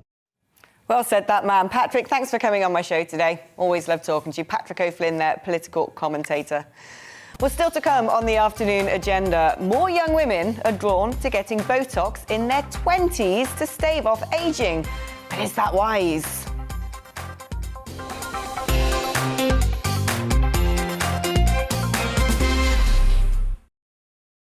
You're watching GB News live across the UK and the world on our digital stream. GB News is Britain's news channel. We are the UK's home of discussion and debate from all perspectives. We are here for you. Don't forget to join our YouTube community by clicking on that subscribe button. And if you want the GB News app, you can click and catch up on programmes anytime. We love to hear from you, so email us. gbviews@gbnews.uk. Thanks for being part of the GB News family. My name is Andrew Doyle. Join me every Sunday evening at 7 p.m. for Free Speech Nation. This is a show where we address current affairs and news stories of the week with the help of two wonderful comedian panellists. I brought in comics because I want to give it a lighter edge, and also they work for less. See you there.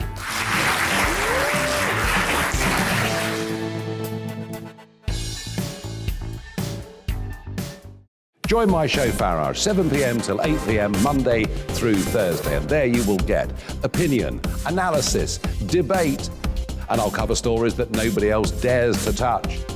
And then for the last 15 minutes, talking pints. We're over a drink. We have a civilized conversation with someone. We very often disagree, but we do it in a grown-up way. Come and join me on Farage.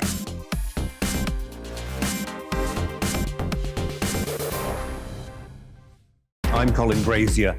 I've reported from more than 70 countries around the world, covered wars from Afghanistan to Iraq, from Lebanon to the Balkans. I'm trying to bring that experience, that feel for events, to the studio. And something else, I'm ready to give an opinion. Today's stories with a spark. Brazier from 8 p.m. weekdays on GB News.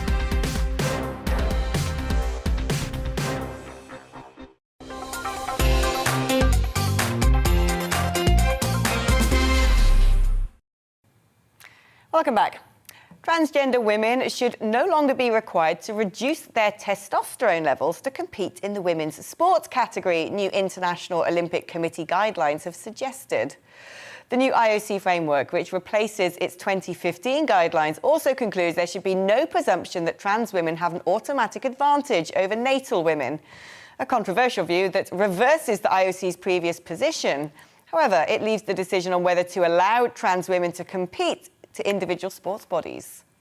Joining me now to discuss this further is Director of Fair Play for Women, Dr. Nicola Williams. Nicola, what's your reaction to this latest guidance? Hi. Well, yeah, I mean, the IOC have created a mess in women's sport. They created a mess back in 2015 with their first policy. And what they've actually managed to do is make things even worse, and at the same time as walking away and now leaving it to the sports, the various sports to sort this mess out. So, you know, back in 2015, they did say that fairness mattered to women and that transgender women did have an advantage. And their solution was to reduce testosterone.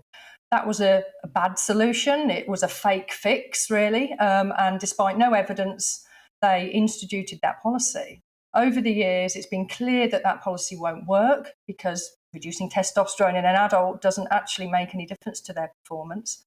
And so now they've abandoned that testosterone, which in a way is good because, you know, why have a policy that doesn't work? But what they've replaced it with is nonsense. It's to say that trans women are women, so they belong in the category, and there should be no presumption of advantage. And that throws away decades of experience and science that says male people have physical performance advantage in sport. From the IOC then, that if you're a woman and you want to win a gold medal, then perhaps it's better off if you're just a man. Well, yeah, I mean, there is no women's category now, really. It's a mixed sex category because before the women's sport was, the purpose of women's sport is to give female people who don't have the advantage of a male body, a chance to win and compete fairly. And so what they've now said is that anyone who's born male but simply identifies as a woman can play in the women's category. So the women's category now becomes an identity-based category. So, you know, when you think of something like tennis, it would be as ridiculous as saying, let's have a category for people who wear tennis skirts and let's have a category for people who wear tennis shorts. I mean, you wouldn't do that, but that's essentially what they're saying. They're making this about identity, not about sex. I mean, why do you think it's the case that when men decide to transition to become women, that they insist on them playing in the women's sport and don't continue to compete as a trans athlete, but with the sex that they were assigned at birth? Well, actually, a lot of the rules do allow trans men, so that's female people who identify as men, to play in the men's category because, of course, they have a male type advantage because they're on testosterone. So there's nothing stopping them playing against men. But of course, it's not a problem for the other men because they are not threatened in terms of their competition when female people play against them. This is something that only affects females. It affects women, women's sport. So that's why these rules are bad for women. And of course, men, it doesn't matter to men. Men's sport carries on regardless. Yeah, no, my question was, if a man has transitioned to become a woman, why is it that he then, she, they, whichever pronoun they choose, decide that they want to compete in the women's category? Why would it be so offensive for a man who's transitioned to become a woman to remain playing in the men's category if he's been born man? I mean, surely this is putting sort of political correctness and offending someone's feelings above massive physical differences that make a huge difference on the playing field. Well, it's about conflating the two things, gender identity and sex. Now, in sport, it's sex that matters. It's your body that matters. And so being male and female is what's important. What you identify as doesn't matter. And trans women, they identify as women, but of course, they are male. They were born male and have male bodies. And so that's what needs to be taken into account. So I don't think it shouldn't be offensive for anyone who was born male to play in a category that's designed for people with male performance advantage. So one of the solutions could be to let's stop calling it men's sport if that feels offensive to people who don't identify as men. Let's just call it sport. Let's call it open sport. It's something for anyone to play in. But alongside that, you must have a category reserved just for women, just for people who are born female who need the category to exclude people with male advantage. So that's the solution. The obvious solution is to say, let's open up the male category and allow anyone in there, and let's have, alongside that, a female category just for the women that need it.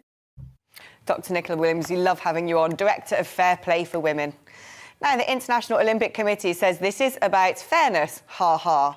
They say the IOC notes that most high-level organised sports competitions are staged with men's and women's categories competing separately. In this context, the principles contained in the framework are aimed at ensuring that competition in each of these categories is fair and safe, and that athletes are not excluded solely on the basis of their transgender identity or sex variations. I'm not going to tell you what I think about that statement because I'll probably get a huge Ofcom fine. Now, it would seem we're being drawn to cosmetics procedures at an ever younger age. Many women and some men are drawn to having Botox in order to prevent wrinkles developing at all. But is this wise to approach anti-aging in this manner? Or is it unnecessary vanity at a time in their lives when people have youthful skin that they should be able to appreciate without intervention? We can talk now to Dr. Ross Perry, aesthetic practitioner and founder of Cosmetic Skin Clinics. Is this a trend that you're noticing, that people are now adopting Botox habits much earlier as a preventative mechanism? Yeah, I mean, I've been practicing now for nearly 20 odd years doing this. And when I first started doing Botox, it was certainly people in their mid 30s or late 30s where it was the average age. Certainly over the last sort of 5 to 10 years, we've seen that age come down to mid to late 20s. And even in some practitioners, some clinics, they're treating even patients who are younger than that, which is really just quite frankly unnecessary. So, according to you, when would be a good time for a woman to begin Botox if she chooses to do that? Is there any risk with having Botox at a younger age, say in mid-20s, or is there some merits to that argument that get in there early and you stop the lines from coming in the first place? Yeah, I think it's obviously it's an individual choice at the end of the day, but obviously sometimes that choice has to be sort of balanced with sort of risks and whether or not it is actually for that person at that time in their life. I mean, certainly I think if you've got a fair skin type and you're developing wrinkles, then sort of mid to late 20s is probably the earliest you would ever consider it. But even then, it's got to be done in a sort of a rational way. You can't really be sort of enforcing it on someone and basically saying, well, look, this is what you need to do for the rest of your life. So I think most people, they need to make a rational decision about whether it's for them. And it's really whether or not the doctor then agrees with that is the way that you would then form a treatment plan. So I certainly do think, though, that we are seeing a progression to it becoming younger and younger, and certainly things like Love Island and social media are propelling that. Is there any long-term negative, irreversible consequences to beginning Botox pretty young and sustaining that throughout adulthood? I think the one concern is that obviously, you know, the more that you sort of get involved in this side of things, that you sometimes then want more, and then it can often sometimes lead to a sort of a thin end of a wedge where people then are sort of worrying about their cosmetic appearance unnecessarily, whereas it's really meant to be a treatment is there just to give you a little bit of a perk rather than to lead you down the route to more sort of invasive procedures. Dr. Ross Perry, thank you ever so much for coming on today. And I wonder if there are women at home who've listened to that and thought, oh, maybe I will. Dr. Ross Perry, an aesthetician there. Today on the afternoon agenda, we've been talking abortion.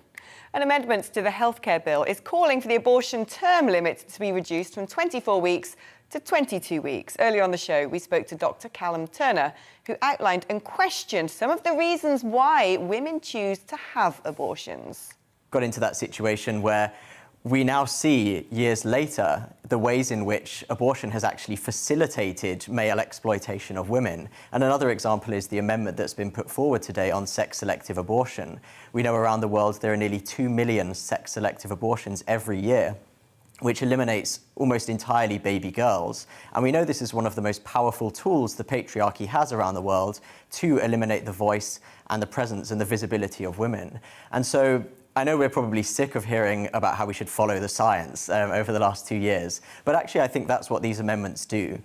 They take something that is a controversial topic, but then takes things we can all agree on, things like abortion beyond viability, and there are a couple of thousand of those each year in the UK. Sex-selective abortion, we know that occurs. Disability-selective abortion at any point up until birth. I think these are all things we can all agree on that shouldn't be allowed, because they undermine the place of women in society, they undermine the place of disabled people in society, and ultimately they're inhuman. Meanwhile, Mara Clark expressed her support for extending the term limit for abortions. I think actually we need to further decriminalize abortion, which probably comes as no surprise.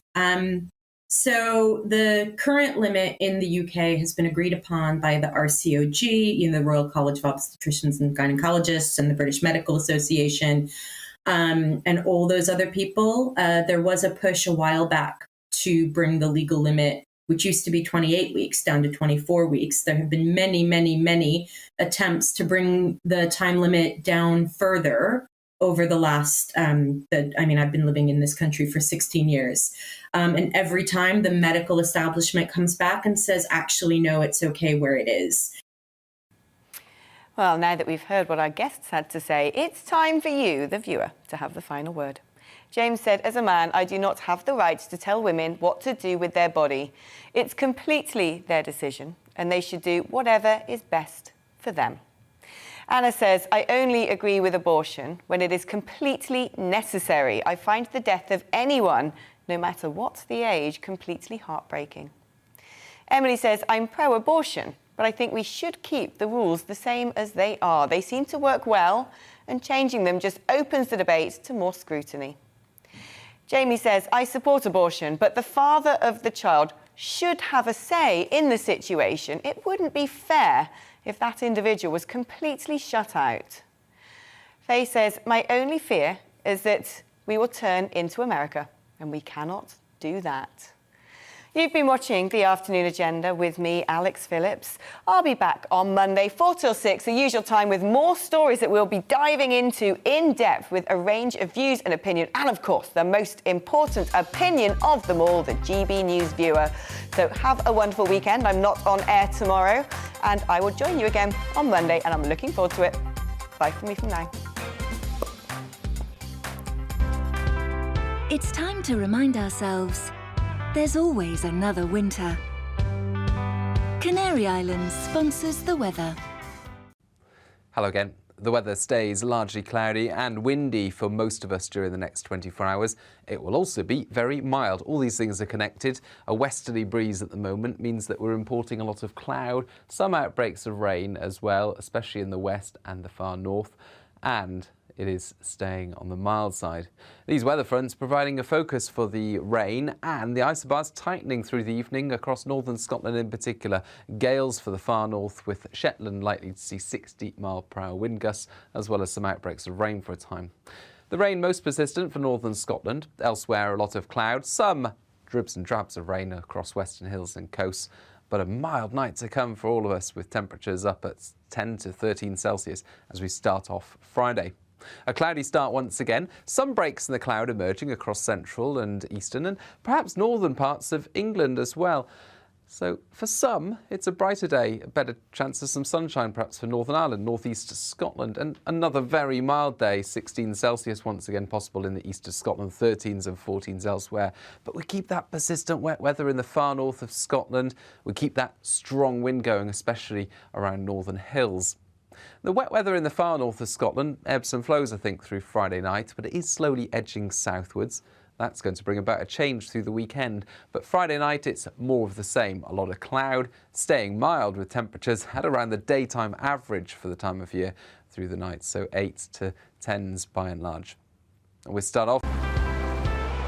Canary Islands sponsors the weather. Hi, I'm Patrick Christie's. And I'm Mercy Moroki. And we're hosting a show right here on GB News, 9:30 a.m. till 12 p.m. every single weekday, called To The Point. We're going to be talking about all the big issues that matter to you at home in Britain. Absolutely, whether it's holding politicians to account, discussing what's taking place in the Channel, banging on about law and order, we're not afraid to do the absolute lot of it. Yes, and if you're thinking it, you can guarantee that we'll be saying it. Make sure you're here 9:30 a.m. till 12 p.m. every single weekday, right here on GB News for To The Point.